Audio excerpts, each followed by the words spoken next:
Hello, everyone, and good evening. My name is Catherine Harsha, and I am the Interim Artistic Director for Programming at Encore Creativity.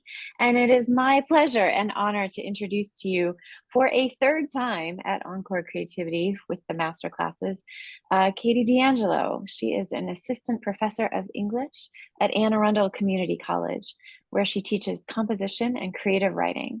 She earned her PhD in literature from the University of Maryland with a specialization in American poetry. As a poet and a writer of creative nonfiction, Katy has published her work in literary magazines, including the North American Review, Comstock Review, Valparaiso Poetry Review, Poetry Quarterly, and Patterson Literary Review. This course is Writing About Nature, and it is the second in a series of two courses, a two-part lecture series looking at early models of American nature writing, fueled by the abundant beauty of the North American continent that generations of immigrants found when they arrived. For 19th century writers like Ralph Waldo Emerson, Henry David Thoreau, and Walt Whitman, capturing nature's transcendent beauty was both a spiritual and political exercise, as they viewed encounters with nature as central for defining the American project and the American identity itself. We're going to be looking at several examples of nature writing from the late 19th and early 20th centuries and consider our own relationship to nature. In the second part of this series tonight, we'll share our own meditations on nature using a variety of prompts that we got last time to start capturing the natural world. We're so excited all of you are here, and for those of you who are watching online later on, we're glad to have you as part of this series as well. So, Dr. D'Angelo, take it away. Sure, thank you. Welcome back, everybody. I don't know if I recognize most of you from last time. Nancy, were you here last time? No, did you watch online, part one? No, okay, that's okay, that's okay. So we did, in part one, we kind of moved through the late 19th century, and we looked at a couple of different American writers that focused on nature specifically, and I will share my screen and we'll just kind of review. Actually, I should have made sure I had the presentation up first. Hang on. Let me stop sharing for a second.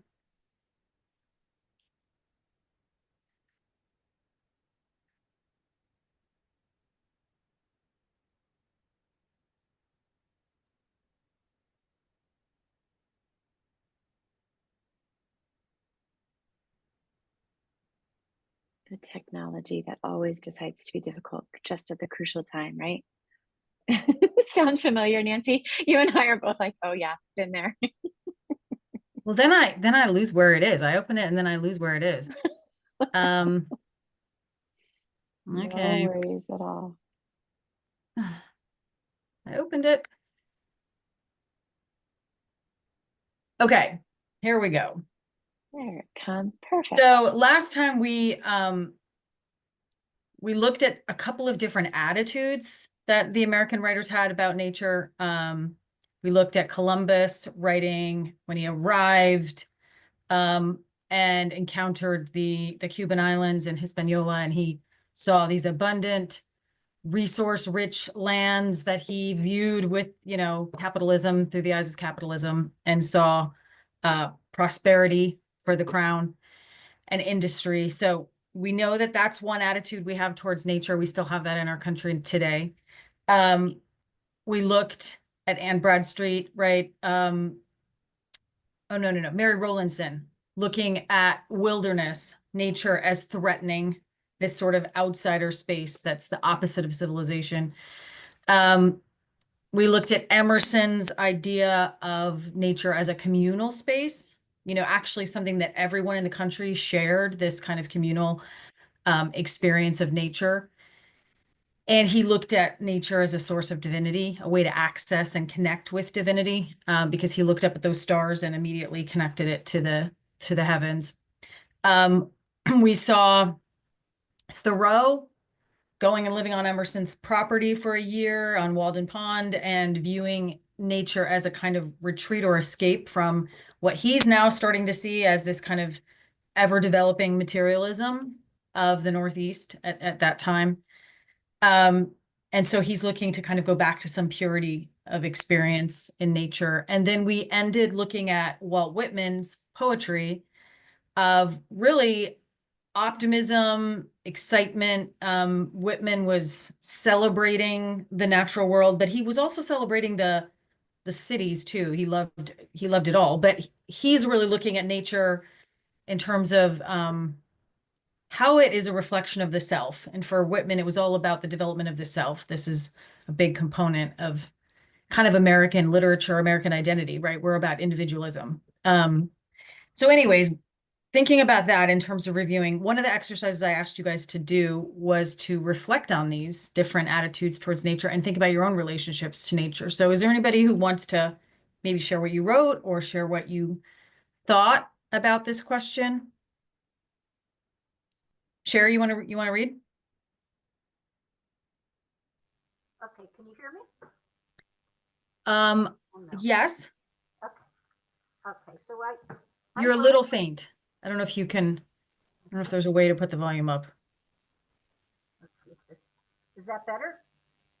No. Can others hear her? Let's see. How about now? Yeah, that was a little better. Okay, I can turn it over. Is that right there? Yes. Okay. So I grew up in the most beautiful rural area, pristine streams whose icy water flowed from springs on the mountaintops, lush forests, deer, and yet amidst all this beauty, I was lonely. I was an extrovert in a family of introverts. Other than my younger brother and sister, there was no one with whom to play. My playmates were the trees in our front yard. The birch bark provided paper for secret messages. The mulberry tree, yes, we danced around it, holding hands in a circle, chanting, "Here we go round the mulberry bush." The schmata tree, a distant cousin, had brought us a box of colorful silk like remnants. We hung them from the branches of this tree, and they remained for years through all kinds of weather. But my best friend of all was the elegant climbing tree. If I was bored, sad, lonely, joyous, climbing up, I climbed onto the low-hanging branch to the right. It split into an upper and lower branch. Standing on the lower branch and balancing by hanging onto the upper branch, I would anchor myself. I'd bounce up and down, pretending I was riding on a train going far, far away from home. Toot, toot, I'd holler. I would then balance carefully and sidle over to the left, close to the trunk. Leaping up, I would grab hold of a branch, vigorously swinging back and forth, toughening my calluses on the upper part of my palms. Tiring of this, I would carefully ascend to the top of the treetop. Even 60 years later, I remember the scratchy surface bisected by deep rivulets, brown and bristly. Yet under the surface was a feeling of strength, solidarity, life, and even love that I could cling to. Near the top, I'd wrap my body around the trunk, absorbing the comfort and strength that emanated from it. It understood me. Gazing towards the magnificent, mysterious mountain I'd been born under, a deep connection was forged. The empty highway below rarely changed month to month. Always empty. Once in a while, it carried a station wagon. It turned into our lane. "Someone's here," I'd cry, sliding down the tree and dashing into the house, alerting everyone. "They're here." Then out the back door I'd run at breakneck speed to be there when they pulled in. Company, finally, at last. Entering through the front door, everyone would dutifully admire the schmata tree. When they left, we would dash out the front, pick armfuls of snowballs from our snowball bush until blossoms spilled out of our arms, race up to the road, and as the car pulled by, toss the snowballs at them, shouting, "Bye." As the car disappeared, picked up speed, we dashed to the climbing tree. Reaching the top, we madly waved as the car turned right and disappeared around the bend. Silence once again reigned. Loneliness, emptiness filled the air until someone else chanced to visit weeks later, watching the road from my tree, hoping for another visitor, I'd wait. Oh, that's so vivid. I could really picture all of that. Good. Jerry, where is that? What's the mountain that it's near? It's Ohio Mountain in Woodstock, New York. Oh, right. Okay. Yeah, I knew you're in Woodstock. Yeah. That, I mean, as you're describing that, I used to climb a tree. So when you're describing that, it's like it brought me right to that experience. There was a tree in our front yard. I wonder how common that was for people. Did others do that? No. No. I mean, kids today, I'm sure, do not have that experience, Yeah. right? I mean, even as my own kids, I probably wouldn't let them climb the tree, but the tree in front of my house was not too threatening. It wasn't very tall, but there was sort of a place I could sit, and I would climb up into it and sit. Yeah. Right. The snowball bush, those were flowers that you guys were throwing? Yeah, it's a bush that looks like it's full of snow, snowballs. And Yeah. you just pick them I'm not familiar with that. Oh, yeah, that was in our yard too. Another natural phenomenon that we Mhm. played. Yeah, so. Interesting the way you described a sense of loneliness in the family dynamic and that being resolved when you went outside and had this kind of wonderland of nature to play in. Right, right. Yeah. So nature for you, in terms of thinking of themes, it was an imaginary space. It was a world where you could, I love how you described imagining you were on a train. Mm-hmm. Yeah, hopping up and down. Yeah. So freedom was freedom. It was an imaginary space. Yeah. It was a social space. Right. A friend, understanding. The tree gave off some sort of sense of, like I could tell the tree anything and it would I'd feel that I was getting back a lot from the tree. Yeah. I know it sounds weird, but when you don't have a lot of people to talk to around, no friends. I mean, I had a lot of friends, but you had to get a ride to visit them and make arrangements. So there was only the trees, Yeah. You know, it's funny. I had a student last semester. We read this book, Braiding Sweetgrass, that we'll get to at the end of today's presentation.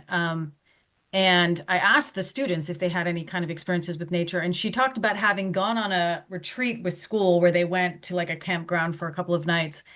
And the camp counselor had them hug a tree. And she said, you know, don't think I'm crazy, but I really felt like after standing there for like 3 minutes hugging the tree that I felt the tree hug me back. Yes. And I said, I don't think you're crazy. I bet it did, you know? So isn't that remarkable? Yeah. Yep. Does anyone else have any reactions or thoughts? Anything you want to share?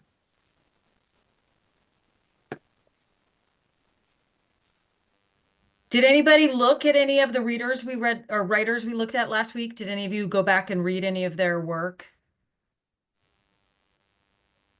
I tried to, but I couldn't find it.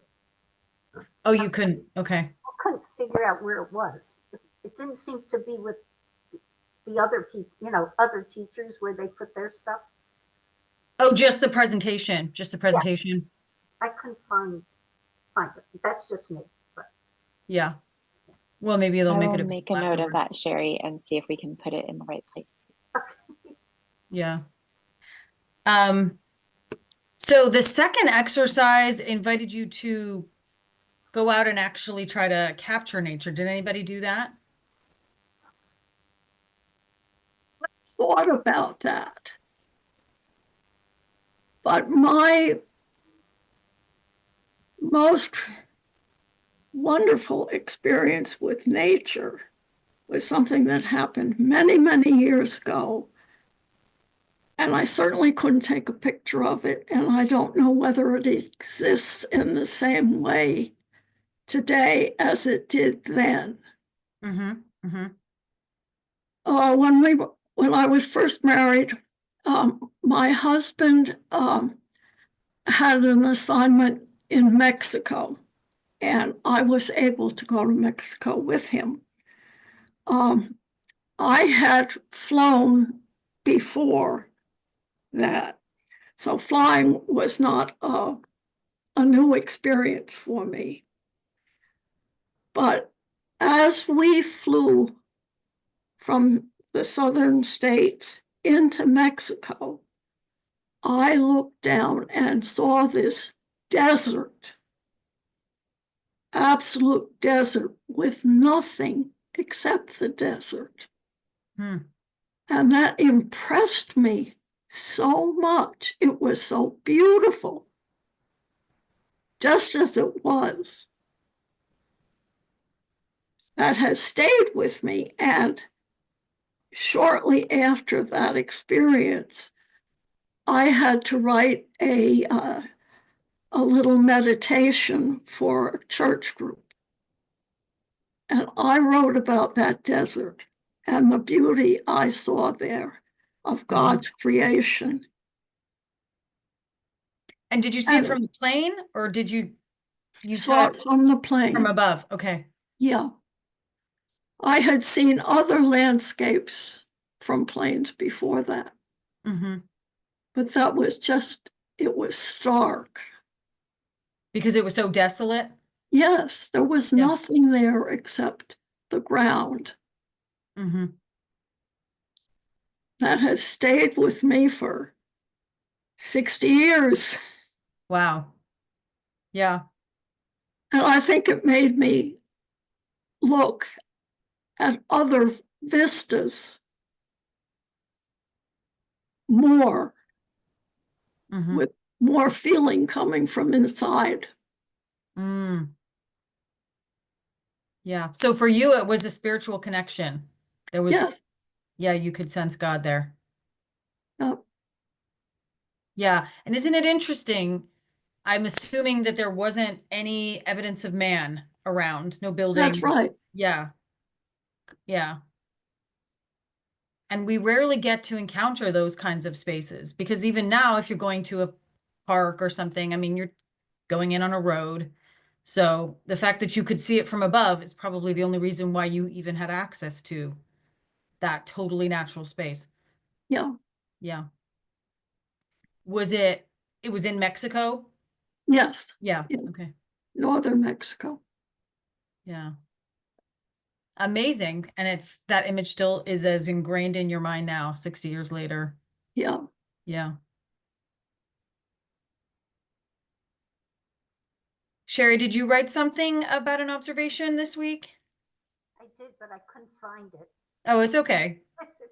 I Yeah. sat outside and just listened. There was a windy day, and I could hear the wind and the leaves and everything. It was a wonderful moment of sitting there, trying to record everything that was happening. Mm-hmm. It was really pretty nice. I like that assignment. Well, that's good. Well, you guys got a taste of being your own nature writers and thinking about the relationship that you have with nature. And, you know, at the very end of this presentation, I'm going to ask you, what does our world need today? It probably needs people that can write this subject matter back into our consciousness again, because I think the younger generation really is disconnected from nature in ways that are actually damaging them and their mental health. And we're going to see some of the writers that we're going to look at tonight kind of actually take up this idea in terms of a kind of almost alienation that we have from nature now. It's very hard to get access to it. Like, you know, even if you try, parks are really busy. When I tried to go to Walden Pond, I couldn't even get a spot. It was so crowded in Massachusetts in the summer. So, you know, there's tourism in national parks and things like that, but when do we have sort of unfettered access to nature? Some of us get to live amongst nature, but some of us don't. And certainly on the East Coast where I am, it's just a very congested, modern, industrial, concrete world. So, and even in the small spaces of nature that we have, they seem to be being encroached upon more and more. Like they were putting actually, ironically, a nature trail behind my house a couple of years ago, and they had to take out like this 10 feet of the sort of tree cover area and put in a concrete walkway and it was in spring, and all of the birds were there, and the baby squirrels, and everything that was in the trees that they were cutting down. And I was so outraged. And I was writing this furious letter to, the city council person, trying to get him on the phone. And he's like, lady, you're the only person that's against this nature trail going in behind your house. Everybody else is really happy about this. You're the only person complaining. And I was like, well, you're killing all these trees. But anyways, so that's kind of where we're at today. I took that as a metaphor for where we're at, where we're actually destroying nature to get people access to nature, just so people can feel that they can take a walk under some trees. Anyways, so we do need nature back, I think, in our lives. But all right, we're going to look at a couple of other people today. We're going to look at 2 poets and 2 nonfiction writers.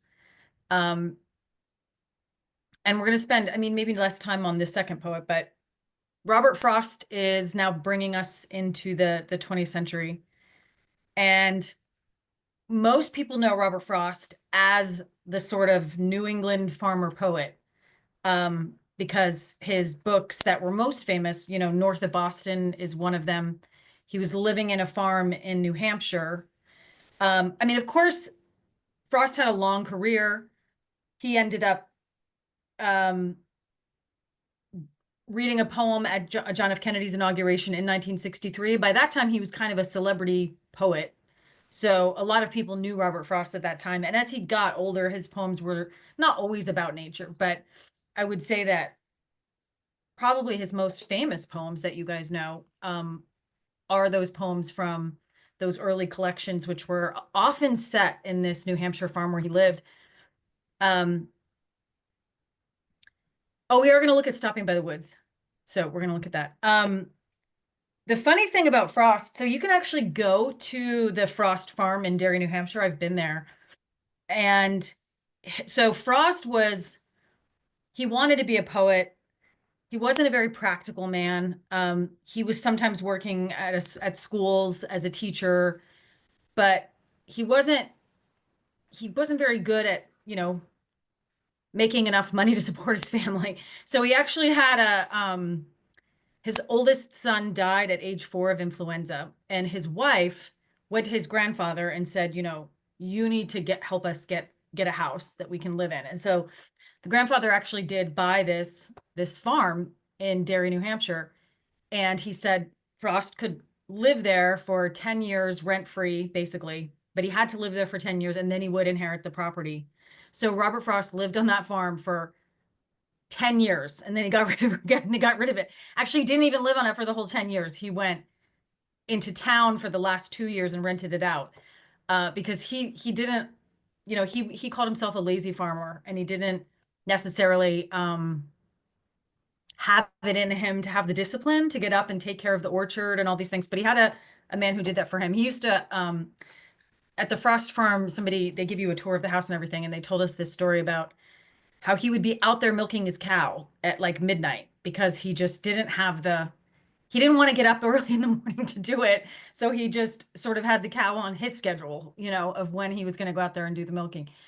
But a lot of the quintessential poems that we think of from Frost are set in this farm in New Hampshire. There was a peach orchard and an apple orchard. And I don't know if you know the poem Mending Wall, about, having a wall between good fences make good neighbors, I think is the line that comes from that one. So that's in this farm that he had in New Hampshire. So if you're ever up in New Hampshire, it's really worth going to it. You could kind of see the pathway where he would walk every morning. And so you could, these poems would kind of come to life. But the thing about Frost is that he had a kind of his family had depression and schizophrenia in it. Like I said, he lost his oldest son when the child was 4. One of his other children ended up at some point being committed to a mental institution. His sister had to be committed to a mental institution. One of his children ended up committing suicide. He had a tragic life. I think he outlived 4 of his children. His wife died before him. So he had a lot of depression and challenges emotionally, psychologically in his life. And so I think what we see a lot of times in Frost is the natural world becomes a kind of reflection of the psychological space. And sometimes for Frost, that psychological space is weary, it's tired, it's depressed, it's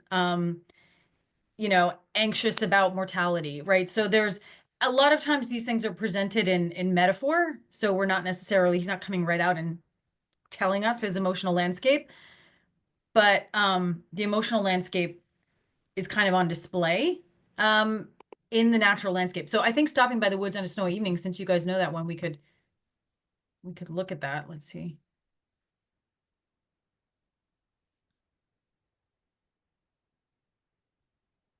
Now, I don't think this is an example of free verse or blank verse is what it's called. Because this one does have a rhyme pattern that we're gonna hear, the no, though, snow. But he doesn't always stick with strict form. He would do a lot of times blank verse where he's focused on the metrical patterns. You singers are gonna know that, right? The iambic pentameter, the meter, the beat.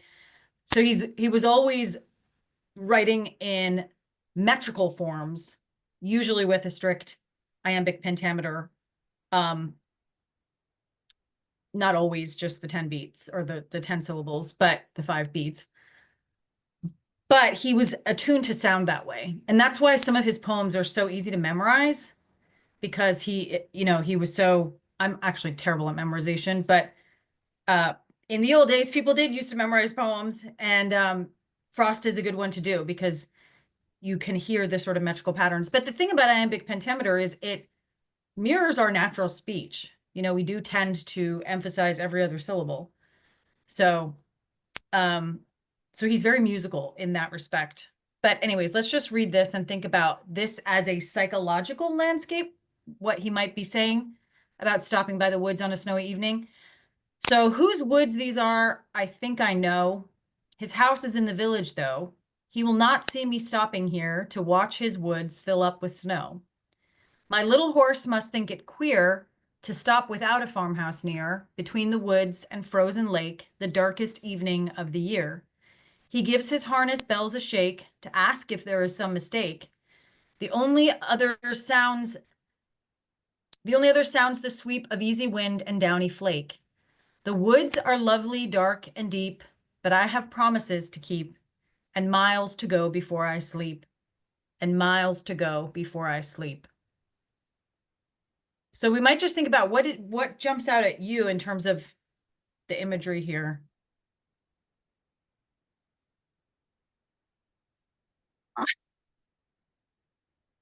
I see Norman Rockwell pictures. Mm. Mm-hmm. Because of which part makes it seem Norman Rockwell to you? Because of, well, he was New England and snow and animals and and if you look at the chat,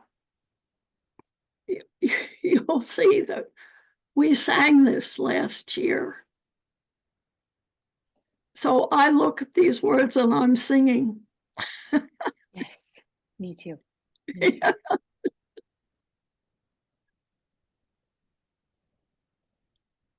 Let me see what's in the chat here.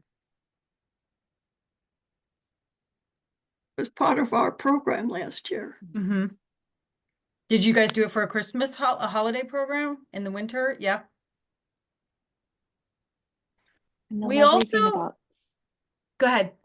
The lovely thing about singing the words, I don't know about you two, Sherry and Virginia, but for me, having rehearsed it and rehearsed it again, is I think I have this whole poem memorized now. And so certainly if you start a line, I can finish it. But it's so vivid for me as a poem because we've really internalized those words and yeah, and the music was really well written to the poetry. Mm-hmm. Yeah, you've experienced it through the body. You've embodied the poem if you've sang it, right? Yes. Yeah. So I also think it's really vivid, and it also reminds me of what this one does for me is it shows us kind of what you were getting at, Virginia, about the desert, kind of the emptiness of the natural space. Like he knows that he is near someone's house, and he knows the person who owns the farmhouse, and he knows that there is someone there potentially in the house, but he's out in the landscape. It's him in this empty landscape. It's him and his horse. And it is that sort of feeling of desolation, of being in this kind of vast emptiness of the natural world. And then he's there, which again, I mean, it's so foreign to us, in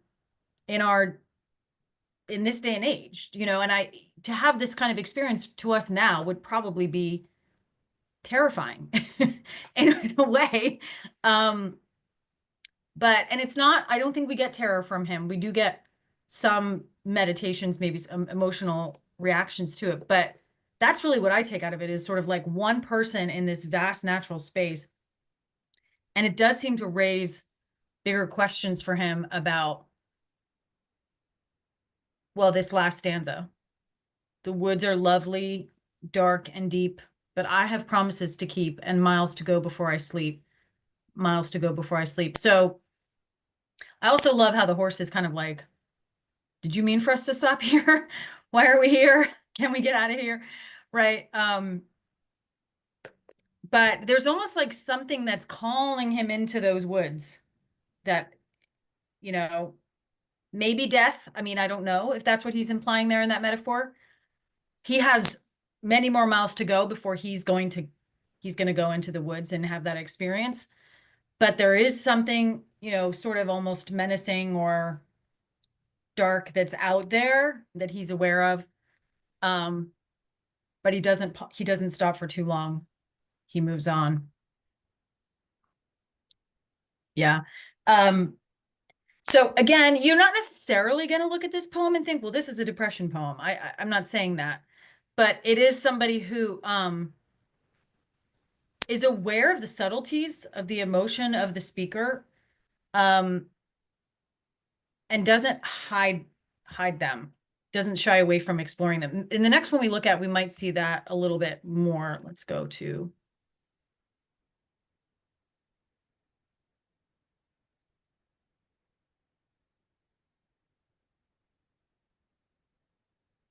I don't know why it doesn't just open. There we go.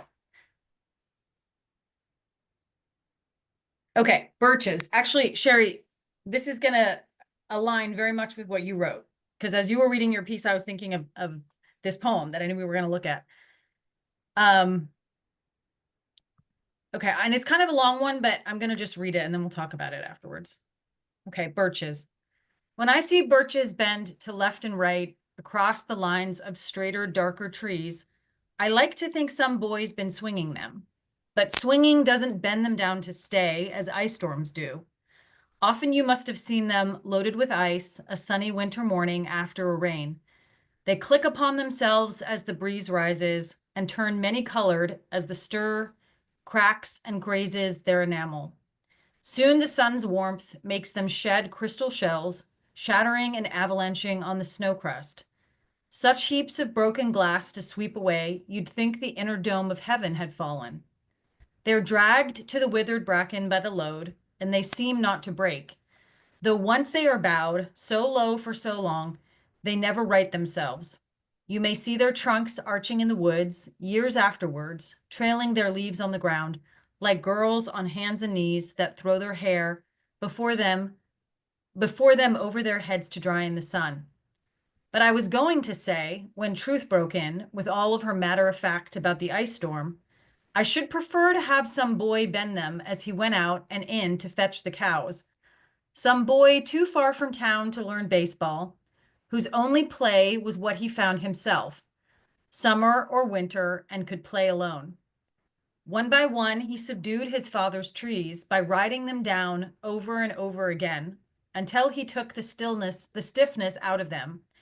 And not one but hung limp, not one was left for him to conquer. He learned all there was to learn about not launching out too soon, and so not carrying the tree away clear to the ground.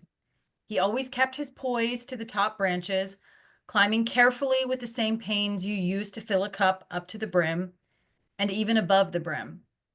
Then he flung outward, feet first, with a swish, kicking his way down through the air to the ground. So was I once myself a swinger of birches, and so I dream of going back to be.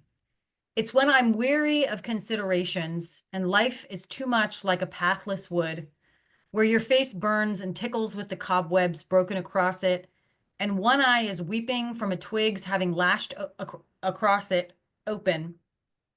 I'd like to get away from earth a while, and then come back to it and begin over. May no fate willfully misunderstand me and half grant what I wish and snatch me away not to return. Earth's the right place for love. I don't know where it's likely to go better. I'd like to go by climbing a birch tree and climb black branches up a snow-white trunk toward heaven till the tree could bear no more, but dipped its top and set me down again. That would be good, both going and coming back. One could do worse than be a swinger of birches. I love that poem. So here he is, out in the woods. He's looking out at the trees after an ice storm. So the whole poem has been sort of catalyzed by seeing these trees that are all bent over and damaged and limbs broken, and they're swept over. And I love that image of like a girl on her hands and knees with her hair, thrown out to dry in the sun. So he's looking at this natural scene that has been,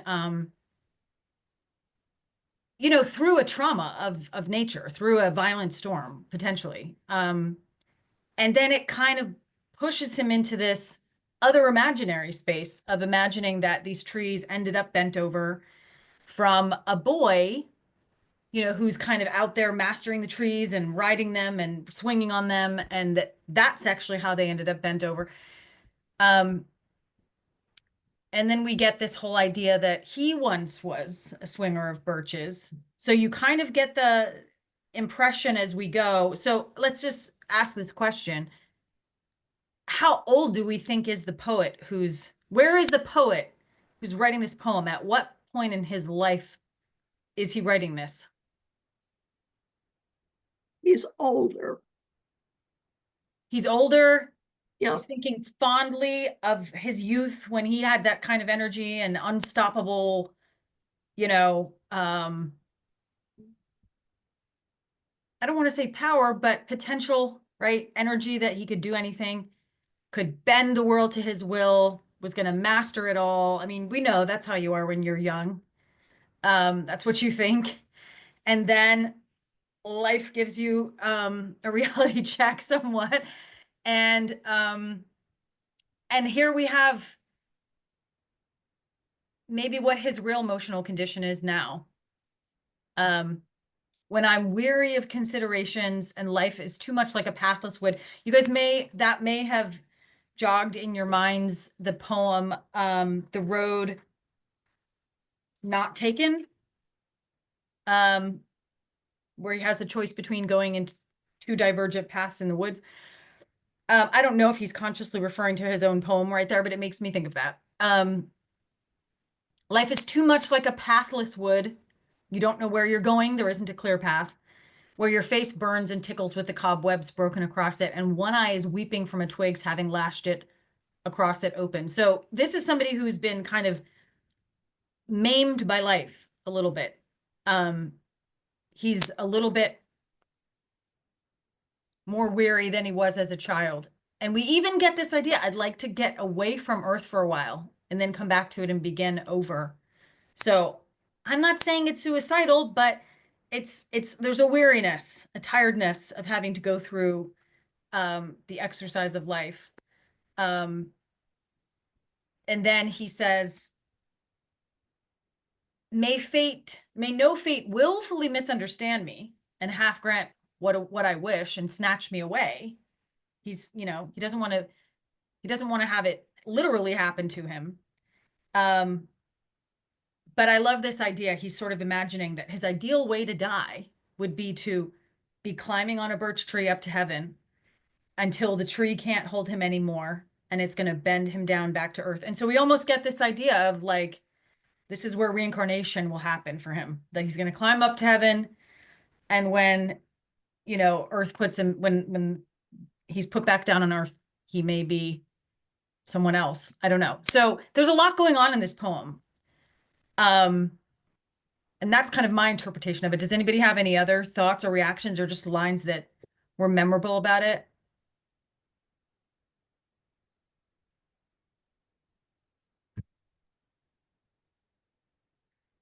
This would be an example of what I was talking about, the blank verse, where we don't really see any strict rhyme or meter to it. But if you were to listen to the beats within the lines, you would probably find a pretty consistent iambic structure. Yeah, so Frost is, he's just such a great source of poems. If anybody is looking for an accessible poet, I think Frost is one to get a book from the library and just enjoy his poems. Okay, so we're gonna move on to Elizabeth Bishop. Let me find the presentation again here. Now, she's another poet associated with the New England landscapes. Actually, it's funny because all of the writers we're looking at tonight are associated with the New England landscape. So it's interesting that that is the sort of literary imagination of America, is New England.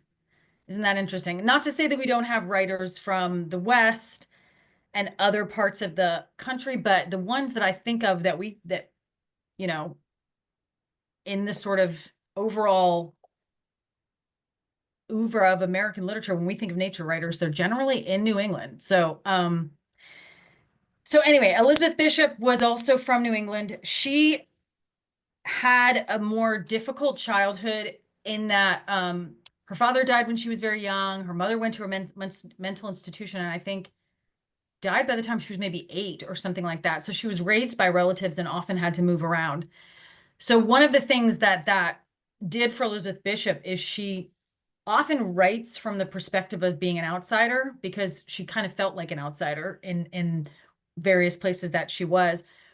And actually she was a lesbian, and she had a partner who I think was in South America. I'm trying to remember which country. I think it was Brazil.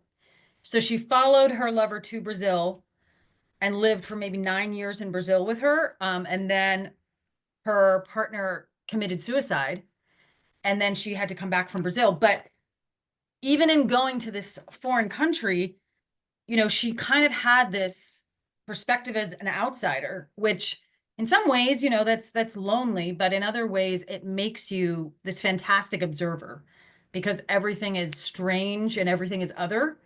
So she was very, you know, her attention to detail is very intense. She has this intense gaze. And so a lot of her poems, like some of the poems that are focused on nature, we might look at the moose and at the fish houses. And then Questions of Travel is a poem about when she arrived in Brazil. So I've got that on there if anybody wants to look at it, probably later. But it's sort of her first encounter of Brazil and what she's seeing there. And so it might be kind of interesting to read it keeping Christopher Columbus in mind, because we looked at his first encounter of that landscape there. But a lot of times when Bishop is encountering nature, these moments like in the moose or at the fish houses, the natural space is kind of pulling her gaze outside of the human world. So you often sort of see not that the day-to-day life is necessarily monotonous in her poems, but well, I'll give you an example in the moose. So this poem is about taking a bus ride. It's kind of long, so we won't read the whole thing, but she's on a bus with all these people. And they encounter a moose. So nature often is this disruption from the mundane details of life. So here we go. She's on the bus starts, the light grows richer, the fog, shifting, salty, thin, comes closing in. It's cold, round crystals form and slide and settle in the white hen's feathers. Okay, so here she's listening to other people on the bus. A woman climbs in with 2 market bags, brisk, freckled, elderly. She says, "A grand night. Yes, sir, all the way to Boston." She regards us amicably. Moonlight as we enter the New Brunswick woods, hairy, scratchy, splintery, moonlight and mist caught in them like lamb's wool on bushes in a pasture. The passengers lie back, snores, some long sighs. A dreamy navigation begins in the night, a gentle, auditory, slow hallucination. In the creakings and noises and old conversation, not concerning us, but recognizable somewhere back in the bus. Grandparents' voices uninterruptedly talking in eternity, names being mentioned, things cleared up finally, what he said, what she said, who got pensioned, deaths and sicknesses, the year he remarried, the year something happened. She died in childbirth. That was the son lost when the schooner foundered. He took to drink. Yes, she went to the bad. When Amos began to pray, even in the store, and finally the family had to put him away. So she's kind of eavesdropping on this bus, listening to the conversation of and tragedies of, the people that she's listening to. So here she goes. Now it's all right now, even to fall asleep, just as on all those nights. Suddenly, the bus driver stops with a jolt, turns off his lights. A moose has come out of the impenetrable wood and stands there, looms, rather, in the middle of the road. It approaches, it sniffs at the bus's hot hood, towering, antlerless, high as a church, homely as a house, or safe as houses. A man's voice assures us, perfectly harmless.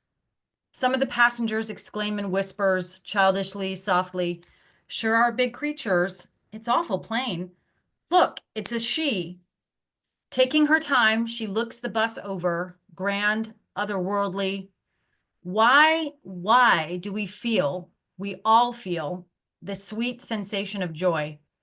"Curious creatures," says our quiet driver, rolling his R's. "Look at that, would you?" Then he shifts gears. For a moment longer, by craning backward, the moose can be seen in the moonlit macadam. Then there's a dim smell of moose, an acrid smell of gasoline.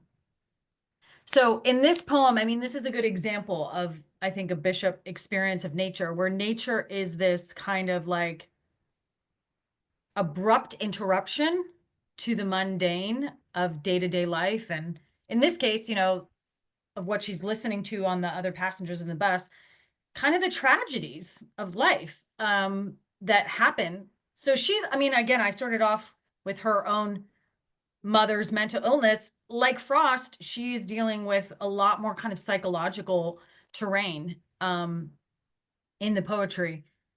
So, which is kind of interesting thinking about early 20th century writers. And of course, all of the things that they were going through growing up between and around 2 world wars and things like that. So nature here is, again, an interruption of something otherworldly is the word that she uses here.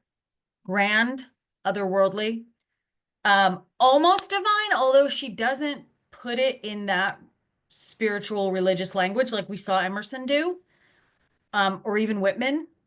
It's something else. I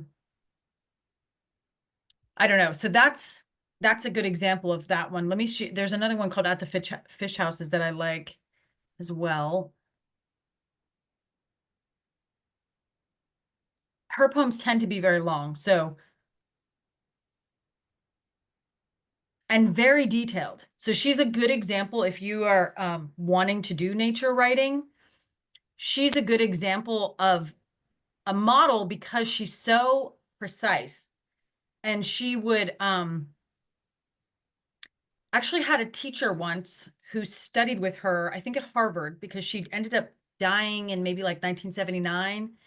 And she had a few years where she taught at Harvard. And so I had a professor who knew her at that time and would say that she would be composing in her office these poems, and she would literally be like moving words around. She would have them on a board, and she would be moving the words around and trying to get them in these very precise sort of ways of capturing the description, but also paying attention to the metrical patterns and things like that. So she was very, very meticulous, though, in terms of capturing the words and the descriptions with precision. And she's often very scientific in it, you know? So I don't know if she was doing research or what she was doing the research in, because they didn't have the internet then. Maybe she had a good set of encyclopedias, but, you know, she's very precise in what she's trying to capture. She's very focused on the eye, the kind of EYE, the gaze that the eye can see. So here she is at this fish house. You see here. And she's always, I think, bringing in the landscapes of the people in her environment. So here we go. The old man accepts a lucky strike. He was a friend of my grandfather. We talk of the decline in the population of codfish and herring. While he waits for a herring boat to come in, there are sequins on his vest and on his thumb. He has scraped the scales, the principal beauty, from unnumbered fish with that black old knife, the blade of which is almost worn away. We see here. Down at the water's edge, at the place where they haul up the boats, up the long ramp descending into the water, thin silver tree trunks are laid horizontally across the gray stones, down and down at intervals of 4 or 5 feet. Cold, dark, deep, and absolutely clear, element bearable to no mortal, to fish and to seals. One seal particularly I have seen here evening after evening. He was curious about me. He was interested in music. Like me, a believer in total immersion. So I used to sing him Baptist hymns. I also sang "A Mighty Fortress is Our God." He stood up in the water and regarded me steadily, moving his head a little. Then he would disappear, then suddenly emerge, almost in the same spot, with a sort of shrug, as if it were against his better judgment. Cold, dark, deep, and absolutely clear, the clear gray icy water. Back behind us, the dignified tall firs begin. Bluish, associating with their shadows, a million Christmas tree stand waiting for Christmas. The water seems suspended above the rounded gray and blue-gray stones. I have seen it over and over, the same sea, the same slightly indifferent swinging above the stones, icily free above the stones. Above the stones and then the world. If you should dip your hand in, your wrist would immediately ache, or ache immediately. Your bones would begin to ache, and your hand would burn as if the water were a transmutation of fire that feeds on stones and burns with a dark gray flame. If you tasted it, it would first taste bitter, then briny, then surely burn your tongue. It's like what we imagine knowledge to be: dark, salt, clear, moving, utterly free, drawn from the cold, hard mouth of the world, derived from the rocky breasts, forever flowing and drawn, and since our knowledge is historical, flowing and flown. So she gets abstract at the end, but what we sort of see here is a woman at the fish houses, looking out at the ocean. What I see in it is somebody desperately seeking a connection with nature. So she's out there, she's singing to the seals, she's trying to forge a connection. And she's having a relationship, she's building a relationship, and in part because of her attentiveness, because of her willingness to pause, stop her life, observe, you know, kind of give respect or acknowledgement of the natural space that she's witness to. You know, so many of us just don't even notice these things that are happening around us in the natural world because nature's quiet and unobtrusive a lot of times. I mean, sometimes it storms and is loud, but she's really seeking knowledge. She wants to understand. She wants to imagine what this water would taste like if she put her hand in it. You almost get the feeling that she just desperately wants to join in. So anyways, that's another example of Elizabeth Bishop's sort of stance towards nature. I'm trying, as we're reading this, it's making me think of I'm going to forget the name of the movie. My Octopus Teacher. Are you guys familiar with that movie? It's a documentary, and it won Best Documentary a few years ago. It is a beautiful movie it's a documentary about this guy in South Africa who develops a relationship with an octopus. And this movie, or I'm sorry, this poem kind of reminds me a little bit of that movie in the way that her attention to it and her desire to come to know this aquatic, animal. So that is a beautiful movie. I would recommend looking that up if you can stream it for free somewhere or rent it. It's really good.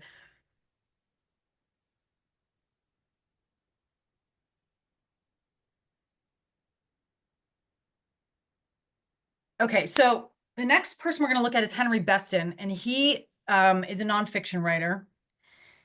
He was born in 1888, died 1968. The two books that I think he's most known for, The Outermost House was written in 1928, and this chronicled basically his, I think, 2 years of living at this outer beach in Cape Cod. So the house that he lived in, it was dubbed the Castle. And it was sort of on this section of beach that the house doesn't exist anymore. You can't really live there anymore. It ended up getting, I think, swept out into the ocean. But he lived there for this period of time, sort of right on, in the midst of the natural space, right on near the ocean in Cape Cod. So, and he apparently, the only neighbors he had were the Coast Guardsmen. So for the period of time that he was there. So it's a little bit like a Walden Pond type of situation. And so The Outermost House is his book sort of talking about that period of time of when he was living there. One of my favorite books, though, is his Northern Farm book, which is a chronicle of Maine. It's written about 20 years later, but it's when he is going up to his farm in Maine. At this point, he's married, and so his wife is features in the book. But I have a couple of excerpts that I wanted to share. Let's have the book over here. So I don't think you're going to be able to see it, but the book has like little pictures that he's drawn in it, little sketches, and it's sort of each chapter follows. Like he has sort of his musings on what he's doing. It's, again, he's on the farm and it's throughout all the different seasons of the year. So, here's his sketch of like his house. I'm not sure if you can see that. And then he'll have like a farm diary section where he'll kind of talk about what he did that day on the farm. And then at the end of each chapter, he'll have these kind of like musings, and that's what I've captured. Most of these little excerpts that I have here are just like the final sections of the different paragraphs or the different chapters. But it's remarkable to read them. We're going to look at some of these together because it's almost like he understood that the world was on the cusp of a radical change, and he was recording something that he knew was going away, right? So for example, let's read this. When the 19th century and the industrial era took over our Western civilization, why was it that none saw that we should all presently become peoples without a past? Yet this is precisely what has happened, and it is only now that the results of the break have become clear. The past is gone, together with its formal arts, its rhetoric, and its institutions, and in its place there has risen something rootless, abstract, and alien, I think, to human experience. Nothing of this sort has ever occurred in history. I do not feel so bewildered when I return to my own fields. The country cannot avoid being a part of its own era. The abstract world is about us, yet we are not without a past and never shall be. For us, the furrow is the furrow since the beginning of the world, and the plow handles are to our hands what they were to those who cleared the land. Linked with this past, moreover, is all the human past of man as part of nature, of one living by the sun and the moon and waiting for the clearing in the west. Isn't that beautiful? Like sometimes I read these and I'm just like, oh, how did he know? Right? But and what he's kind of getting at there is that And this is, of course, the world we now are in 100%. I think in the early 20th century, he's still straddling it. The past and the industrial modern present that we're now in. But why do you think he's suggesting that it's alien and makes us have no history when we don't have a connection to nature?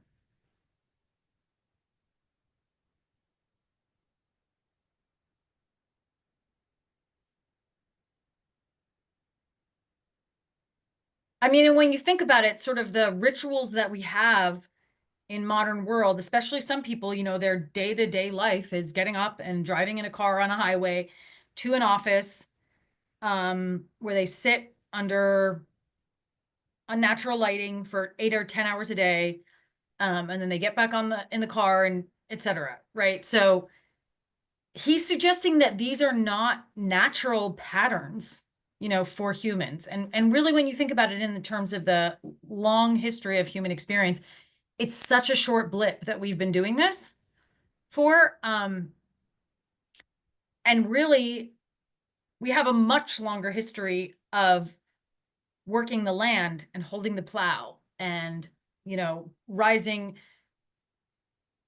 going to sleep at night when the sun goes down, rising when the sun comes up. These are more natural patterns for us than the blue light of our phones or our computers or our televisions and all these things. And so, and I think what he asks at the beginning, why is it that none saw that this would happen? And sort of mourned this or recognized that this was a problem.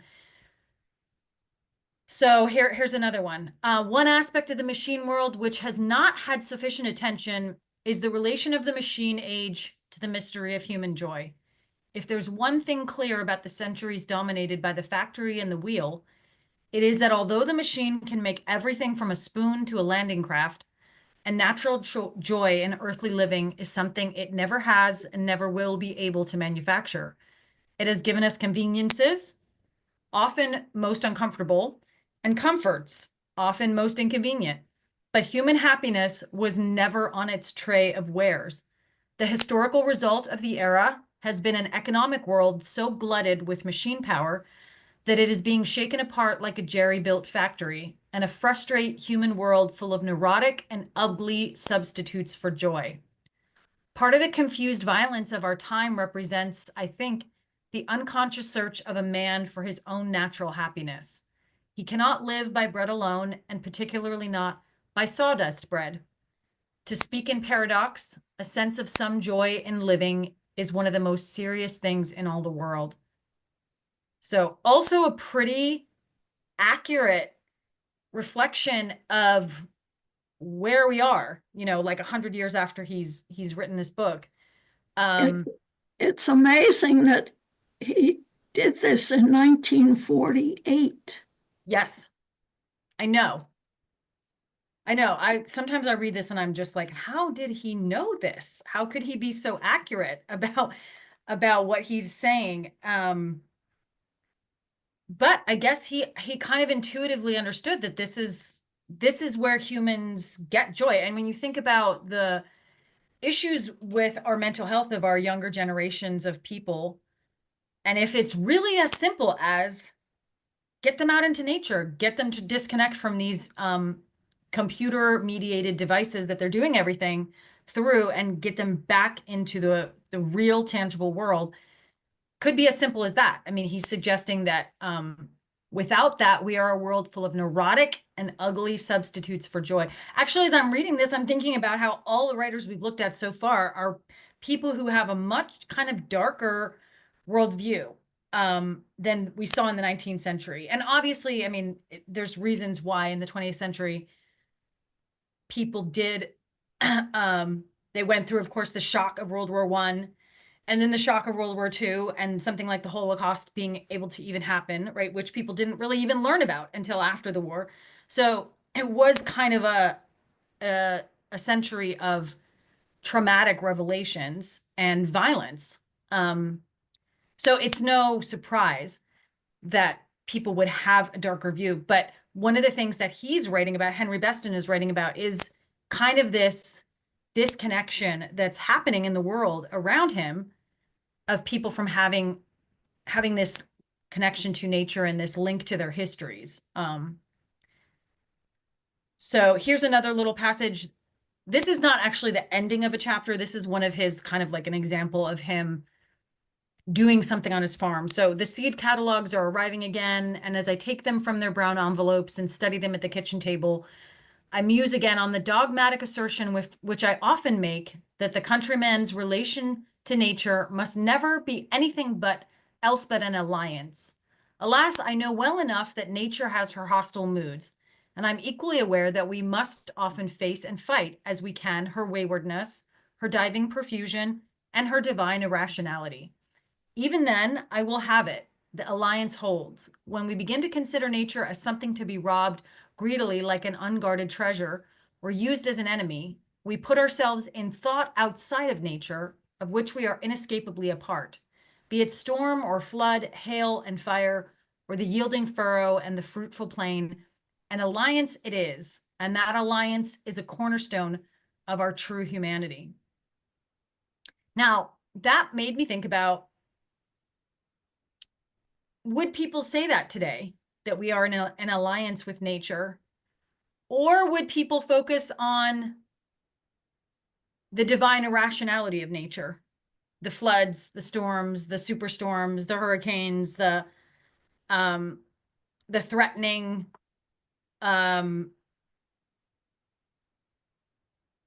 risks, I guess, that nature poses to us in all these new forms today. And of course, our media does a good job of hitting us over the head with that we need to be afraid of nature. We need to be afraid of these terrible outcomes that are going to come in the future due to things like climate change, which I tend to think is a little bit overhyped in terms of the media's narrative about it. But most people don't have this view that we're in an alliance with nature. I think a lot of times in the modern world, we have this view that we are under threat of nature, and that we have to be protected from nature, and that we actually need all these modern conveniences to do that. Which again, remember going back to Mary Rowlandson, that's how she viewed nature, that it was a threat and it was a danger, and that we need to have civilization to protect us from it. But he's saying no. He's saying, even though nature has her hostile moods, he's still going to take that alliance. Because, I love this part, because we are inescapably a part of it, right? We are nature. And for us to pretend that we're not, isn't exactly a truthful accounting of ourselves and our history. Okay, and then this is the last section we'll read from him. He says, the chromium millennium ahead of us, I gather, is going to be an age whose ideal is a fantastically unnatural human passivity. We are to spend our lives in cushioned easy chairs, growing indolent and heavy, while intricate slave mechanisms do practically everything for us as we lull. What a really appalling future. What normal human being would choose it?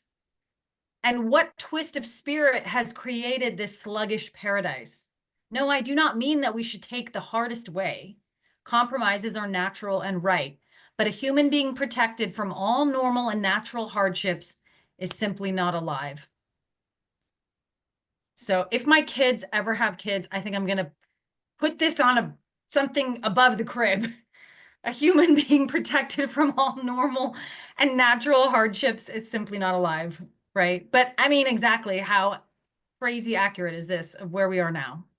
That we have intricate slave mechanisms doing practically everything for us.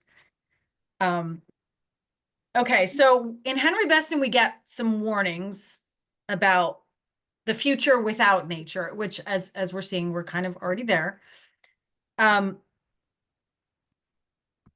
going to end by looking at an inspirational writer, Robin Wall Kimmerer. I've been teaching this book, Braiding Sweetgrass, to my freshmen both semesters this year, fall and spring now. So this was the first year in which I said, you know what, I'm not going to try to find a book that students are going to want to read. I'm going to find a book that I want to talk about, and then they're going to read it. And so we've been reading Braiding Sweetgrass, which is actually a beautiful book. And I've had mixed reactions from students, but most cases they've been very inspired by it.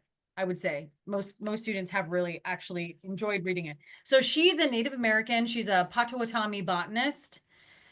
So she has sort of an indigenous connection to the land through her own heritage. And she, I think, was from upstate New York. She actually she runs the Center for Native Peoples in the Environment at SUNY. I think she's in Syracuse.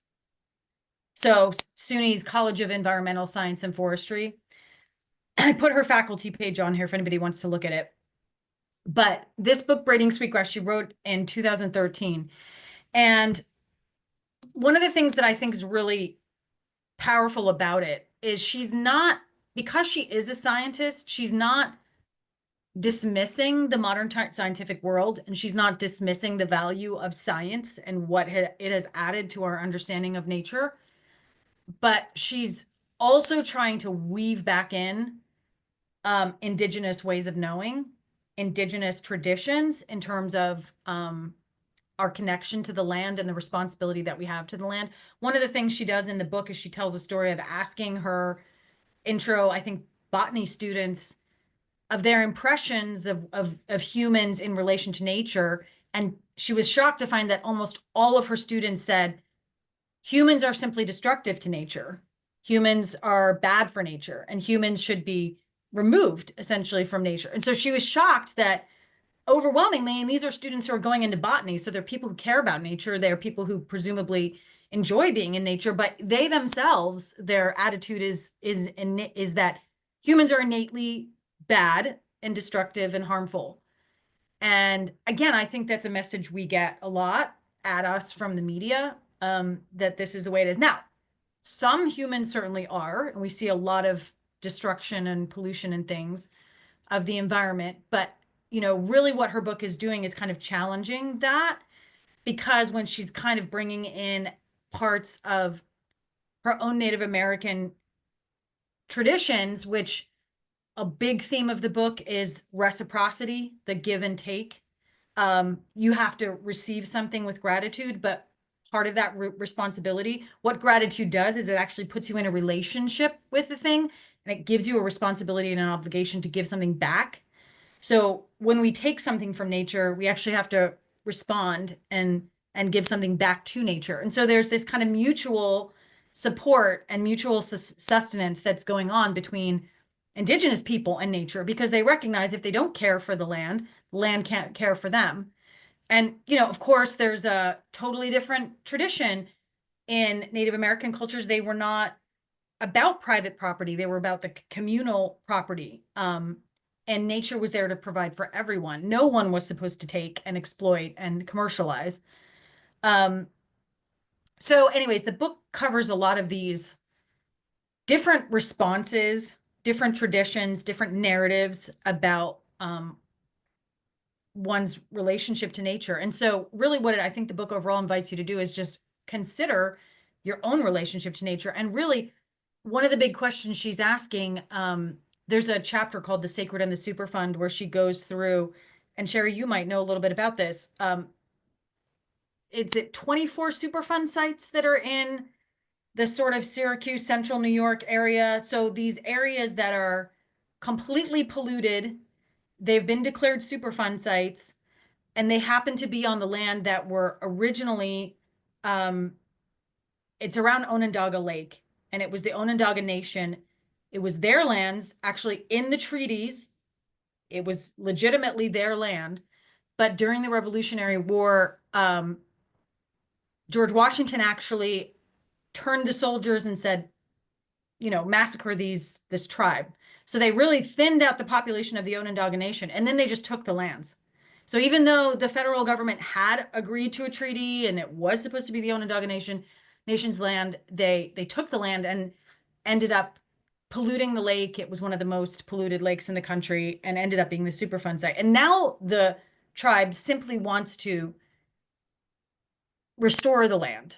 So they were able to bring a case to the Supreme Court, and the Supreme Court did, I think in 2011, did confirm that, yes, this should have been the land of the Onondaga tribe. That was what the treaty had said. And they were willing to work out with various different tribes around the country, like different deals, because they didn't just give them back the land, but sometimes they let them put a casino on areas, or they gave like cash, amount of cash to sort of make up for it. But the Onondaga Nation was saying, no, we don't want that. We just want the land back so we can restore it. And she goes through the whole sort of process of this case, and you learn at the end of that chapter that they lost the case. That, although the court did affirm that it was legally, they should have honored that treaty. We're so many years past it, so much is now on the land. And so anyways, it's a long story, but she's really looking at, here we are, the destruction of the continent has happened, right? So how do we change that from here? How do we go forward from here? And really what she's arguing is that people have to have a different relationship to nature. They have to have a totally different way in which they see it. Because in the Western worldview, we tend to see it as this object, often that we can take and exploit and use for our purposes. Whereas in the indigenous worldview, they see nature as alive. They see it as a subject that they're in a relationship with. So even the rocks, even everything has a spirit within it.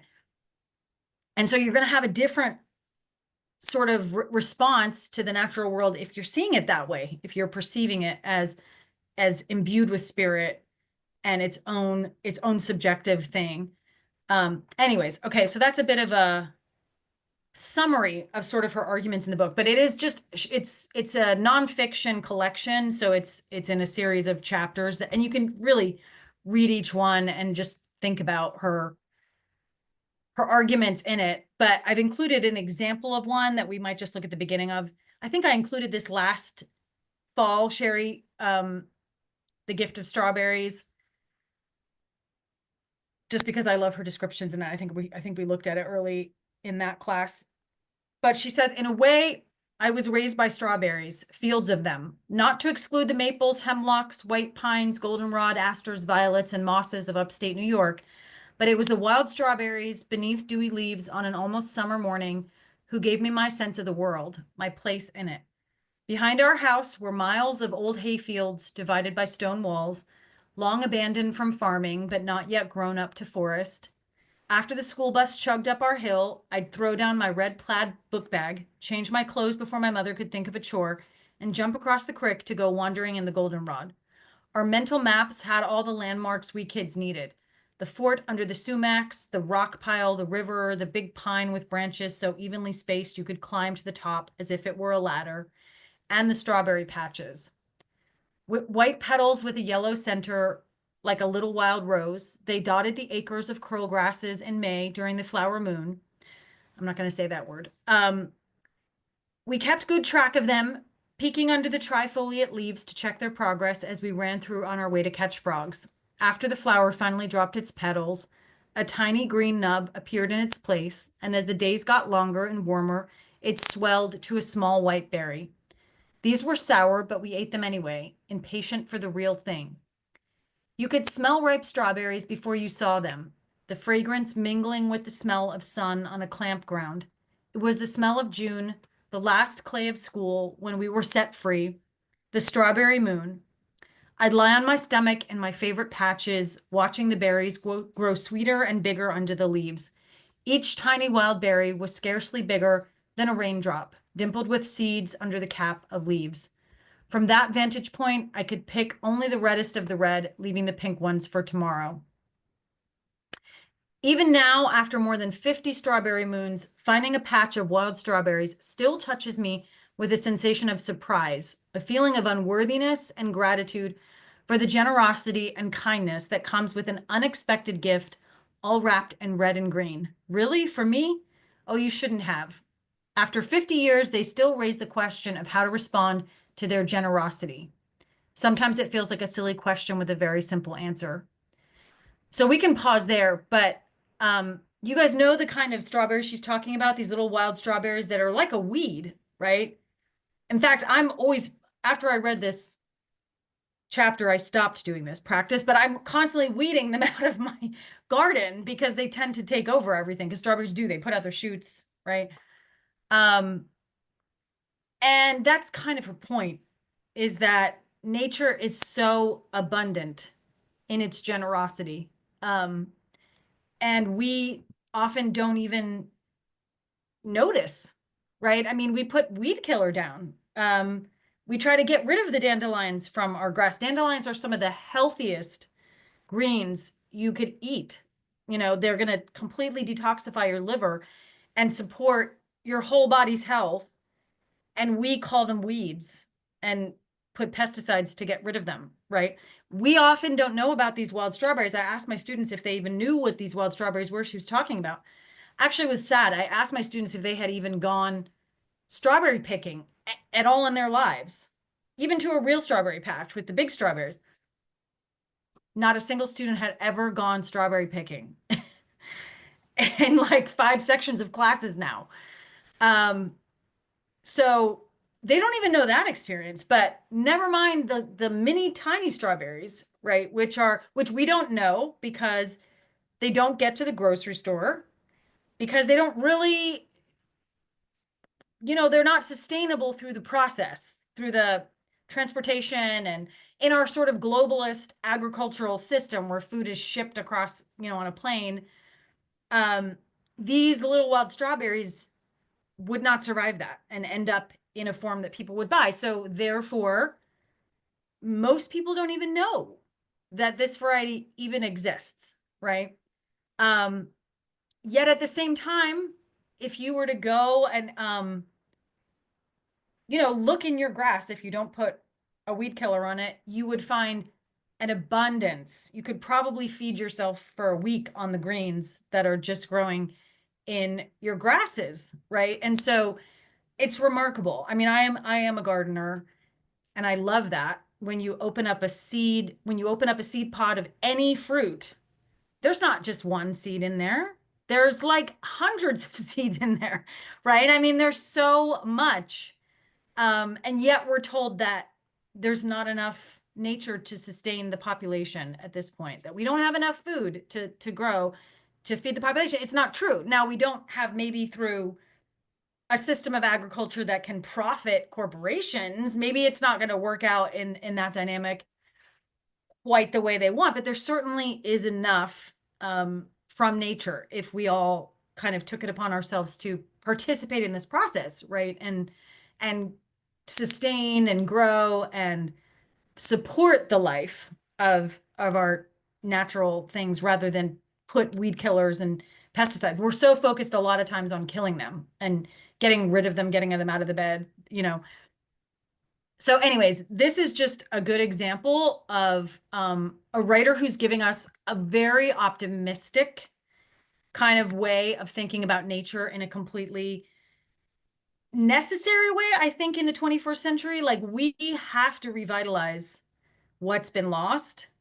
Otherwise, I don't know where we're headed, right? But I think that there are a lot of people that are reconnecting with nature and going out and trying to become homesteaders. I'm actually hoping in the next year to start an herb farm and get into nature and do these things.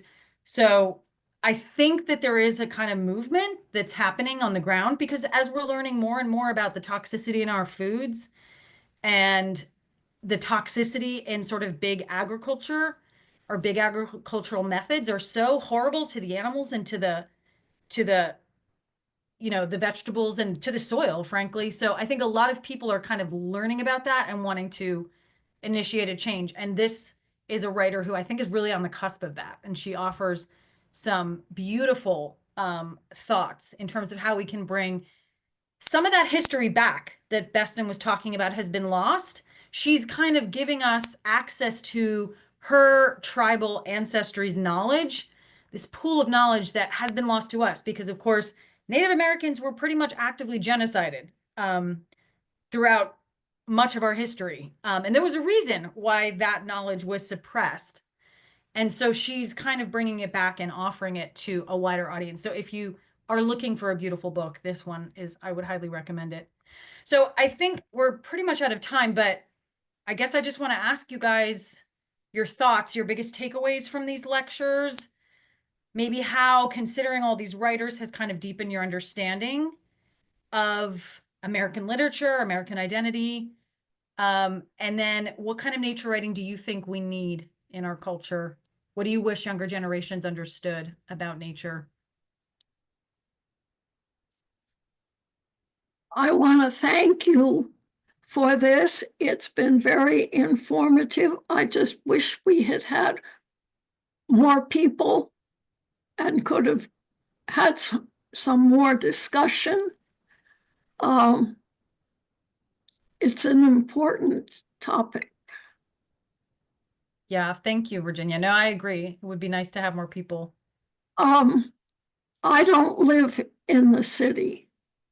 I live out in the country. So I don't have quite the outlook that you have. Mm-hmm. There still is, at least where I am, there are individual farms, and people are working the land, and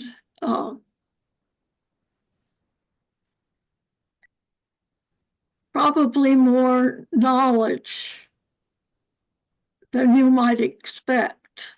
Mm-hmm. We need more publicity about these things. I'm not very happy about what's happening with the government and what they're doing with nature. I hope that will stop, that they will get their hands off the national parks and things like that. I know, it's horrifying. Isn't that part horrifying? Yes. Yes. But there still are young people going into farming and paying attention to nature out here in nature. Yeah. I live in central Virginia at the foot of the Blue Ridge Mountains. Mm-hmm. Mm-hmm. Cattle farms, dairy farms rather, orchards. They're still there. Yeah. There's been a lot of consolidation away from smaller family farms to bigger agricultural. Yes. Yeah, there's been a lot of shifts even in farming. We've had GMO seeds that really changed things over the last 30 years. But again, I think people are waking up to the fact that all of these technologies that were sold to us as beneficial came with a lot of hidden costs. And I think there is a movement to reclaim sort of older ways of doing things. Yeah. Yeah, there are big fights here about developers coming in and putting up warehouses and things like that. Mm-hmm. People here, they really don't want it. Right. And also taking some of the farmland and putting up solar farms and wind farms, which, you know, on the one hand, we think is good for the environment, but on the other hand, I just read an article about a whole olive grove that is being taken down to put up solar farm. I mean, how does that make any sense? How is that possibly good for the environment, to be destroying the environment to fix the environment? You know, and so some of the things that are happening just don't make any sense. I understand the corporate profits that some of those things can do. And for farmers that are desperate for income, renting some of their land for these purposes gives them a reliable income. So I understand the need to do it, but it does seem misguided. It's hard to watch because it doesn't seem like there's a strong leadership, yeah, with the right motives at this point. But I do hope that at least this course, thinking about these ideas, will inspire you to write about this yourselves, because, and Sherry, you know, this was my big thing last class with you guys, is that if your generation doesn't capture some of this, these stories that you have and these experiences of nature that you have, younger generations won't have access to it. It's just so important that you record your stories and your experiences and put them into even just your own family records, so that there is something that's passed on of what you saw and what you experienced. Because who knows what's going to happen once all the information is digitized, who knows where it's going to go. But if you have something that you wrote and you pass it to your ancestors, it's going to be kept. So I think it is very important to record your histories and what you lived through and what you saw. Quite a few of the people I know have done that, and I have written my own story. My husband wrote his, and his was from a very different situation because he was an immigrant to this country. Mm-hmm. And I'm sure your family treasures having those stories. I hope so. Yeah. I started off the last class I did with Encore telling the story of, I gifted my grandmother a journal when she turned 80 and said, you have to start writing these things down. And she said, well, I don't know what to write. I can't, I wouldn't possibly know what to write. So I would send her little assignments. And so actually then within 4 or 5 years, she ended up getting dementia, and then she started losing her memory and wasn't able to record anything more. But we did have those, those years of her writing down these stories. I actually have that journal. My mom gave that to me when my grandmother passed. So, and it's one of my most prized possessions, right? So it's really important. There is a corporation where you can write. They will send you a question every week for you to write, and then they will put your answers together in a book. My grandson asked me to do that, and I know several other people who have been asked to do that. Of course, it costs. It's a good idea.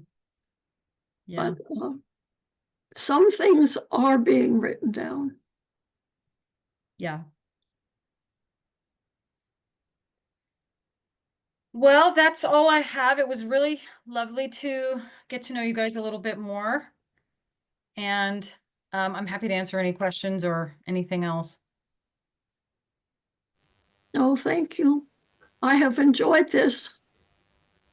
Thanks, Virginia. I will be reading some poetry. I haven't looked at much poetry in years, but I will be reading some poetry. Good. I loved the class, both of them, and the one before. I hope you can keep going, that they'll continue having you come. And it just opened my eyes to so many things. Writing and the poetry, I really didn't know that much about it, but now it's the stories that you talk, the famous authors from the past. It was all sort of new to me, and I loved every minute of it. So thank you. Good. It's really good. Yeah, people are a lot of times intimidated to read poetry, but I don't know. Some of them aren't just, if you just pick it up and read it out loud, I think that makes a difference. Yeah. You guys are so attentive to language because of lyrics, so I'm sure that you won't have any difficulty reading poetry. Well, thank you all so much. Thank you so much, Katy. This has just been an absolutely wonderful class, and so glad that those of us who are here in person got to participate in person. Thank you. Sherry, I have to say, your writing is sticking with me. I also grew up with those snowball bushes. I knew exactly what you meant right away. And it's just so much wonderful visualization through all of this evening. Thank you all so much. Have a wonderful evening. Okay. Bye-bye. All right. Bye-bye.